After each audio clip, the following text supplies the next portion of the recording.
गौतम बुद्ध की जीवन बदलने वाली अनोखी 10 कहानियां। नंबर 1, धैर्य और सफलता। एक बार महात्मा बुद्ध अपने शिष्यों के साथ दूर नगर में प्रवचन देने के लिए जा रहे थे। रास्ता जंगलों एवं खेतों से होकर उस नगर तक जाता था। गौतम बुद्ध और उनके शिष्य एक खेत के पास से गुजर रहे थे। तब सभी शिष्यों ने ध्यान दिया कि एक खेत में बहुत सारे गड्ढे खुदे हुए हैं, परंतु वह हैरान थे कि आखिरकार कोई व्यक्ति खेत में इतने सारे गड्ढे क्यों खोदेगा। प्रत्येक गड्ढे का आकार बहुत बड़ा था। सभी शिष्य आपस में बातें कर रहे थे, परंतु किसी के पास इस सवाल का जवाब नहीं था। परंतु गौतम बुद्ध के प्रिय शिष्य आनंद ने बहस करने से अच्छा गौतम बुद्ध से इस बारे में पूछना ज्यादा अच्छा समझा। आनंद गौतम बुद्ध के पास गए और उनसे पूछा कि गुरुजी बताइए कि आखिरकार किसी व्यक्ति ने अपने खेत में इतने सारे गड्ढे क्यों बनाए हैं। महात्मा बुद्ध ने खेत की तरफ देखा और मुस्कुराए। तब उन्होंने सभी को रुकने का आदेश दिया। महात्मा बुद्ध ने खेत की तरफ हाथ करते हुए बताया कि उस खेत का किसान अपने खेत में कुआं बनाना चाहता था, जिसके लिए वह गड्ढा खोद रहा था, परंतु उसे पानी नहीं मिला। कुछ दिनों तक मेहनत करने के बाद उसका धैर्य टूट जाता था और उसे लगने लगता था कि यहाँ पर पानी नहीं है। इसलिए वह दूसरी जगह पर फिर से गड्ढा खोदता था, परंतु उसमें धैर्य की कमी होने के कारण वह एक ही स्थान पर गहरी खुदाई नहीं करता था। इसलिए उसने कई जगहों पर गड्ढे को दिए। आखिरकार वह हार मान गया को यहाँ पानी नहीं है, जबकि ऐसा नहीं है। आसपास देखो, खेतों में हरियाली है, मतलब यदि गड्ढा गहरा किया जाता तो जरूर पानी मिलता। उसे किसी भी गड्ढे से पानी की प्राप्ति नहीं हुई क्योंकि उसमें धैर्य की कमी थी। यह बात जानने के बाद शिष्यों को समझ में आ गया कि जीवन में धैर्य का होना कितना जरूरी है। नंबर 2, सबसे कीमती तोहफा क्या है। एक बार महात्मा बुद्ध पाटलिपुत्र प्रवचन देने के लिए गए। लोगों ने उनका बहुत सम्मान किया एवं बहुत धूमधाम से स्वागत किया। राजा बिंबिसार ने महात्मा बुद्ध को सर झुकाकर प्रणाम किया एवं उनको कीमती तोहफे दिए। सभी को पता था कि महात्मा बुद्ध नगर में आने वाले हैं, इसलिए प्रजा उनके लिए तोहफे लाई थी। सभी उन्हें तोहफे दिखाते और प्रणाम करके चले जाते। महात्मा बुद्ध अपना एक हाथ उठाते, जिससे वह इशारा करते थे कि मैंने आपका तोहफा स्वीकार कर लिया है। ऐसा कुछ घंटों तक होता रहा। सभी लोगों ने एक बात पर ध्यान दिया कि महात्मा बुद्ध सिर्फ अपना एक हाथ उठाकर प्रत्येक व्यक्ति का तोहफा स्वीकार कर रहे हैं, जिससे वह इशारा करते थे कि मैंने आपका तोहफा स्वीकार कर लिया है। तभी एक महिला महात्मा बुद्ध के पास आई और उन्हें दोनों हाथ जोड़कर प्रणाम किया और कहने लगी, है महात्मा, जब मुझे पता चला कि आप हमारे नगर में आ रहे हैं, तब मैंने भी आपको तोहफा देने का सोचा, परंतु मैं लाचार, मजबूर एवं गरीब बुजुर्ग महिला हूँ। मेरे पास कुछ भी नहीं है।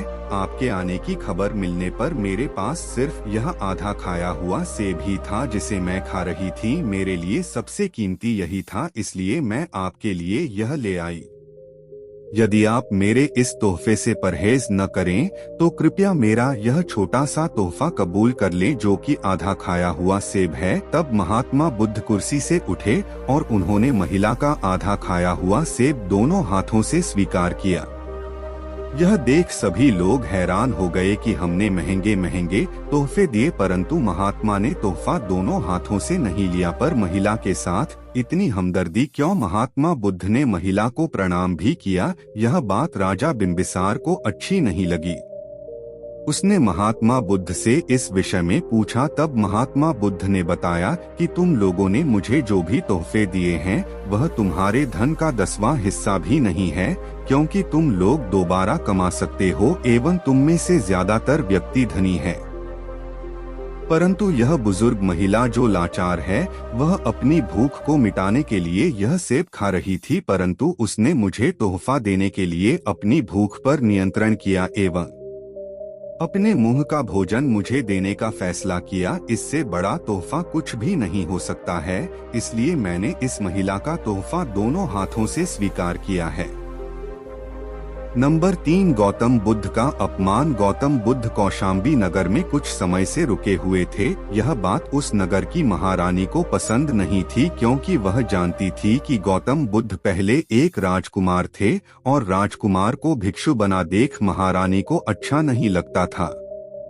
इसलिए उसने गौतम बुद्ध को परेशान करने के लिए कुछ लोग लगा दिए जो कि गौतम बुद्ध का अपमान करते थे, ताकि उनकी छवि खराब हो जाए और उन्हें उस नगर से जाना पड़े। सफलता कदम चूमेगी पढ़े, यह को समझाने का प्रयास किया और कहा, गुरुजी हमें इस स्थान से चले जाना चाहिए। गौतम बुद्ध ने कहा, गुरुजी हमें यहाँ से चले जाना चाहिए। गौतम बुद्ध ने पूछा, हम कहाँ जाएंगे? शिष्य ने कहा कि हम ऐसे स्थान जाएंगे जहाँ ऐसे लोग ना हो। तब गौतम बुद्ध ने कहा कि परंतु दुनिया ऐसे ही लोगों से भरी है, इसलिए हमें धैर्य एवं सहनशीलता की बदौलत इनका सामना करना चाहिए, ना कि इनसे मुँह चुराकर भागना चाहिए। यदि हम ऐसा करेंगे तो हम जिंदगी भर भागते रहेंगे। गौतम बुद्ध की वाणी सच्ची हुई और महारानी को भी समझ में आ गया कि एक सिद्ध पुरुष का कितना भी अपमान किया जाए परंतु उसकी छवि नहीं बिगड़ सकती है, क्योंकि महात्मा बुद्ध उस समय के महान ज्ञानियों में से एक थे। यदि वह उस स्थान से चले गए होते तो उनका अपमान उस नगर में हमेशा के लिए रह जाता, परंतु उन्होंने उस अपमान का सामना किया एवं खुद को सिद्ध पुरुष साबित किया और वह महान पुरुष कहलाए। नंबर 4, क्या गौतम बुद्ध घमंडी है? महात्मा बुद्ध रोजाना आश्रम में अपने शिष्यों को प्रवचन दिया करते थे, पर वह चौतरे पर बैठते थे एवं शिष्य नीचे बैठते थे। ऐसा कई वर्षों से हो रहा था, परंतु एक शिष्य ने आश्रम में यह बात फैला दी कि यदि महात्मा बुद्ध भेदभाव नहीं करते तो खुद ऊपर बैठते हैं एवं हमें नीचे क्यों बैठाते हैं। महात्मा बुद्ध का एक श्रेष्ठ शिष्य था जिसका नाम आनंद था। जब उसने इस विषय पर आश्रम में बातें सुनी तो उसने इस बात का जवाब महात्मा बुद्ध से पूछना जरूरी समझा। वह महात्मा बुद्ध के पास गया और उनसे पूछा कि गुरुजी, आप प्रवचन देते समय चौतरे पर बैठते हैं एवं हम नीचे बैठे हैं, इसका क्या कारण है? कुछ शिष्यों को नीचे बैठना अपमानजनक लग रहा है क्योंकि आप ऊपर बैठते हैं। यह सुन महात्मा बुद्ध बहुत हैरान हुए। तब महात्मा बुद्ध आनंद को लेकर सभी शिष्यों के पास गए और उन्हें इकट्ठा किया। तब महात्मा बुद्ध ने कहा कि क्या तुम में से किसी ने कभी झरने से पानी पिया है? एक शिष्य ने कहा, हाँ गुरुदेव, मैंने झरने से पानी पिया है। महात्मा बुद्ध ने कहा, तुमने पानी किस प्रकार पिया था? शिष्य ने बताया कि झरने का पानी ऊपर से गिर रहा था एवं मैं नीचे था, मैंने उस पी लिया। तब महात्मा बुद्ध ने कहा कि यही सृष्टि का नियम है, यदि झरने का पानी पीना है तो हमें नीचे खड़े होकर उसे पीना होगा। इसी प्रकार शिक्षा है, यदि हमें शिक्षा को प्राप्त करना है तो गुरु का सम्मान करते हुए उससे नीचे ही बैठना होगा, ताकि आप शिक्षा को बेहतर तरीके से ग्रहण कर सके। यदि गुरु शिष्यों में शामिल हो जाए तो वह अपनी शिक्षा को बेहतर तरीके से प्रस्तुत नहीं कर पाएगा एवं नीचे बैठने से हम शिक्षा को बेहतर तरीके है ग्रहण कर सकते हैं एवं घमंड जो कि प्रत्येक व्यक्ति में होता है उससे भी मुक्ति पा सकते हैं। तब सभी शिष्यों को एहसास हुआ कि वह महात्मा बुद्ध के शिष्य हैं, परंतु उनके मन में घमंड आ गया था जो वह अपने गुरु की बराबरी करने की सोच रहे थे। सभी ने महात्मा बुद्ध से क्षमा मांगी। महात्मा बुद्ध महान व्यक्ति थे, उन्होंने सभी को माफ कर दिया। नंबर 5, अहंकार से छुटकारा। एक भिक्षु शिष्य अपने व्यवहार के कारण लोगों की नजरों में गिरने लगा था, क्योंकि वह अहंकार में डूबा रहता था और इसी कारण वह परेशान रहता था। वह भिक्षु अपने गुरु महात्मा बुद्ध के पास गया। गुरु ने कहा, अहंकार चमकते बादलों में काले बादलों को तरह है जो कि हमारे हसीन और सुंदर जीवन में काला साया कर देता है। पर भिक्षु को गुरु की बात पूरी समझ में नहीं आई। तब गुरु ने एक कहानी सुनाई और गौतम बुद्ध ने कहा, एक किसान एक घने जंगल से गुजर रहा था, तभी उसे एक सांप दिखा जिसे देख वह इतनी ज्यादा तेज भागा कि वह उसी स्थान पर एक पत्थर पर गिर गया। किसान ने बाद में ध्यान से देखा तो पता चला कि वह कोई सांप नहीं था, वह एक लड़की थी जो कि सांप जैसी दिख रही थी। पर किसान को समझ आ गया कि उसके डरने जो कि उसके दिमाग में है उसी ने उसे नुकसान पहुंचा दिया। तब गुरु ने कहा, इसी प्रकार अहंकार जब तक हमारे दिमाग से खत्म नहीं होगा वह तब तक हमें किसी न किसी प्रकार से नुकसान पहुंचाता ही रहेगा।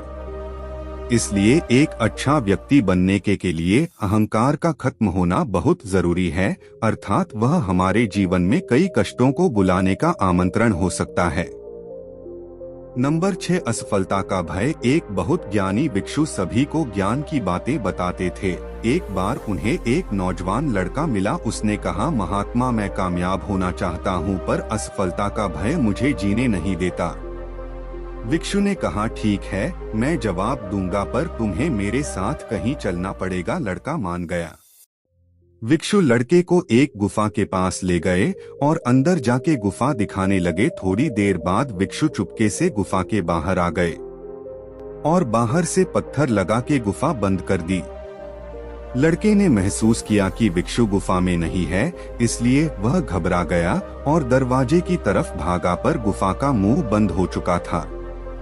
काफी देर बाद उसको भूख और प्यास लगने लगी। वह तड़पने लगा। थोड़ी देर शांत बैठा, तभी उसे एक चमकती रोशनी दिखी। वह उसकी तरफ भागा। वह एक छोटा रास्ता था गुफा से निकलने का। तभी उसे भिक्षु उसी जगह पर दिखा जिसने लड़के को अपना हाथ दिया और वह गुफा के ऊपर आ गया। लड़के ने गुस्सा किया पर भिक्षु ने लड़के को पानी दिया और कुछ खाने को दिया। तब भिक्षु ने कहा, यही तुम्हारे सवाल का जवाब है कि असफलता का भय क्यों कामयाब नहीं होने देता। भिक्षु ने कहा, तुम गुफा से निकलना चाहते थे क्योंकि तुम्हें अपने लोगों से प्यार है, तुम उनसे मिलना चाहते थे और तुम्हें भोजन की आदत है, उसके लिए तुम निकलना चाहते थे। पर तुम निकल इसलिए पाए हो क्योंकि वहाँ गुफा में तुम्हारे पास ऐसा कोई नहीं था जो कहता चलो दूसरा रास्ता ढूंढते हैं। वह रास्ता तो बहुत ऊपर है। या कोई ऐसा नहीं था जिसने तुमसे कहा हो कि तुमसे नहीं हो सकता, इसलिए तुम उस गुफा से बाहर निकले सके। लड़का समझ गया कि अगर व्यक्ति की सफलता सच में जरूरी है तो उसे कोई नहीं रोक सकता और ऐसे व्यक्तियों से दूर रहना चाहिए जो कि हिम्मत को तोड़ने का काम किया करते हैं। वह सफलता की राह में बड़ी मुसीबत है। नंबर 7, लोग क्या कहेंगे। एक राजा की आदत थी कि वह अपने राज्य में भेष बदलकर घूमता था ताकि जनता की असली दुखों के समझ सके। एक बार उस राजा को रोड पे पड़ा एक व्यक्ति दिखाई दिया। वह और उसका मंत्री व्यक्ति के पास गए तो पता चला कि वह मर चुका है और उसका मृत शरीर वहां पड़ा है। राजा ने कई लोगों से मदद मांगी पर सभी ने उस व्यक्ति का चेहरा देखने के बाद उसके मृत्यु शरीर को छूने से मना कर दिया। राजा तभी एक व्यक्ति आया और बोला, भाई साहब, यह व्यक्ति इस नगर का सबसे बड़ा पापी व्यक्ति था, इसलिए कोई इसे छूना नहीं चाहता। अगर आप इसके शरीर के इसके घर पहुंचाना चाहते हैं तो आप चले जाइए। राजा और मंत्री वहां से उसका शव लेकर उसके घर गए तो व्यक्ति की पत्नी रोने लगी। तभी राजा ने कहा, लोग बोल रहे थे कि आपके पति दुष्टकर्मी थे, इसलिए कोई इनके शरीर को नहीं छू रहा था। व्यक्ति की पत्नी ने बताया, मेरे पति रोज रात को शराब के अड्डे पे जाके शराब खरीद लेते थे और उस शराब को लाके नाली में फेंक देते थे, जिससे कई लोग शराब नहीं पी पाते थे और इस प्रकार कई लोग उस रात पाप करने से बच जाते थे। इसी प्रकार मेरे पति रोज रात को जिस्मानी रिश्ते बनाने वाली औरतों को रात भर का पूरा पैसा दे देते थे और उन्हें दरवाजा बंद करने को बोल देते थे और घर आके ईश्वर को कहते थे कि आज उन्होंने फिर से कई लोगों को पाप करने से बचा लिया। पर लोग समझते थे कि वह दुष्टकर्मी हैं, इसीलिए उन्हें कोई छूना नहीं चाहता है। पर उसी वक्त राजा ने कहा, मैं इस साम्राज्य का राजा हूँ और कल मेरे मंत्री और मैं आपके पति को कंधा देंगे और सारे राज्य को बताएं कि आपके पति महान इंसान थे।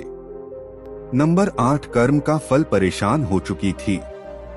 वह सोचती था कि वह मेरी रोटी भी ले जाता है और कभी धन्यवाद भी नहीं कहता। एक दिन महिला के दिमाग में कुछ आया और उसने बड़ी रोटी में जहर मिला दिया और उसे बाहर चौतरे पर रखने वाली ही थी। कि उसे ख्याल आया कि वह यह क्या पाप करने का रही है। उसने ईश्वर से क्षमा मांगी और अपने हिस्से में से उस भिक्षु के लिए रोटी लाके रखी। भिक्षु आया और रोटी लेके जाने लगा। जाते वक्त उसने वही बात कही, आप जो बुरा करते हैं वह आपके साथ रहता है और आप जो अच्छा करते हैं वह आपके पास लौट कर आता है। महिला यह सुन घर के अंदर चली गई। महिला का एक बेटा था जो कि परदेश गया था। कई महीनों से वह लापता था, जिसे याद करके वह रोने लगी। शाम का समय हुआ। महिला के घर की कुंडी किसी के बजाई। जब महिला ने दरवाजा खोला तो महिला का बेटा सामने खड़ा था। महिला उसे देख रोने लगी और उससे पूछा, बेटा तू कहाँ था? उसने बताया, माँ, शहर में मेरा सारा सामान चोरी हो गया और मुझे वहाँ से आना पड़ा, पर बीच सफर में मेरे पैसे छीन लिए गए और मेरे पास घर आने के भी पैसे नहीं बचे। इसलिए मैं मुश्किल से भूखा प्यासा आया, पर अगर आज मुझे एक भिखारी रोटी नहीं देता तो मैं नहीं बचता, क्योंकि मैं रोड पे बेहोश पड़ा था, क्योंकि मैंने कई दिनों से खाना नहीं खाया था। भिक्षु का हुलिया पूछने पर महिला समझ गई कि यह वही भिक्षु है जो कि रोटी लेके जाता है।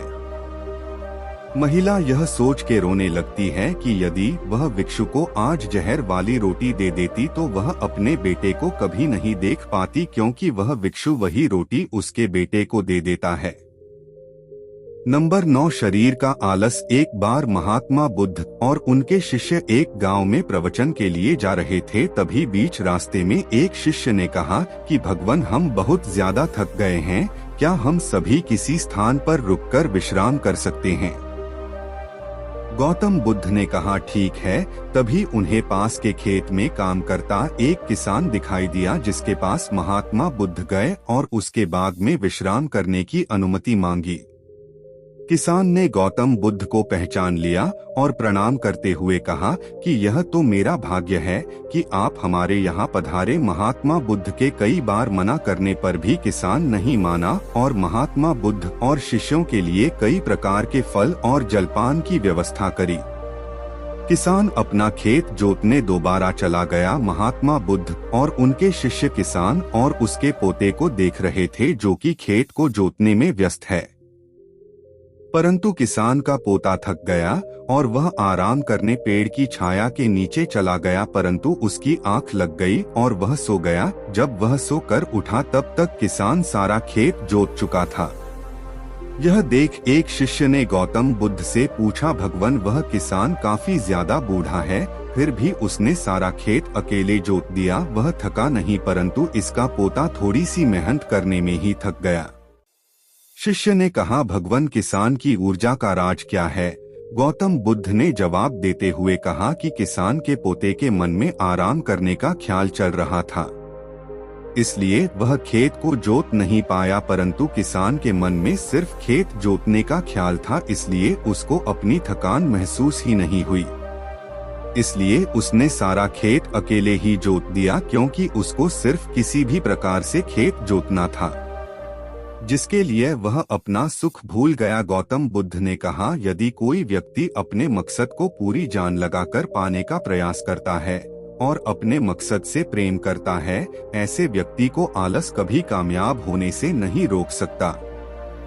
नंबर 10 और आखिरी, सही समय का इंतजार। एक समय की बात है, महात्मा बुद्ध अपने शिष्यों के साथ कहीं दूर प्रवचन देने के लिए जा रहे थे। गर्मी का मौसम था और गर्म हवा चल रही थी, जिससे सफर करना मुश्किल हो रहा था, परंतु उन्हें यह सफर तय करना ही था, क्योंकि प्रवचन देने जाना बहुत जरूरी था। महात्मा बुद्ध अपने शिष्यों के साथ पैदल ही सफर कर रहे थे। काफी दूर तक पैदल चलने के बाद महात्मा बुद्ध को एक सुंदर बाग दिखाई दिया, जिसके बाद महात्मा बुद्ध ने सभी को इस बाग में आराम करने का आदेश दिया। वह गर्मी में सफर करके आए थे, इसलिए सभी को प्यास लगी थी, परंतु उस बाग में पानी नहीं था और सभी शिष्य प्यास के कारण बेचैन हो रहे थे। महात्मा बुद्ध ने सभी की परेशानी को देखते हुए एक शिष्य को कहा कि तुम उस बड़े पत्थर पर खड़े हो जाओ और मुझे बताना कि किस तरफ से ठंडी हवा आ रही है। उस शिष्य ने ऐसा ही किया। वह उस बड़े पत्थर पर गया और जाकर खड़ा हो गया। वह समझ गया कि ठंडी हवा किस दिशा से आ रही है। वह महात्मा बुद्ध के पास गया और उसने बताया कि गुरुजी, ठंडी हवा पश्चिम दिशा से आ रही है।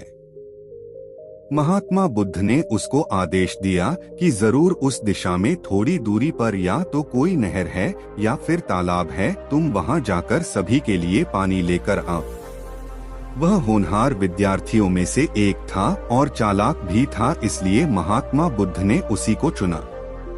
उसने महात्मा बुद्ध के आदेश का पालन करते हुए पानी की तलाश में सफर शुरू किया। काफी देर तक पैदल चलने के बाद वह एक तालाब के पास पहुंचा जहां उसे पानी मिला और महात्मा बुद्ध की सूझबूझ से बहुत खुश हुआ। वह पानी भरने ही वाला था, तभी उसे तालाब में कुछ जानवर नहाते दिखाई दिए। वह सोचने लगा, यह पानी तो दूषित है, इसमें जानवर नहाते हैं, क्योंकि तालाब की मिट्टी पानी में तैर रही है। वह यह सोच ही रहा था कि तभी कुछ जानवर जिनके पैरों में बहुत ज्यादा कीचड़ लगी थी, वह उस तालाब में घुस गए और नहाने लगे, जिससे तालाब की बहुत सारी मिट्टी पानी में आकर मिल गई।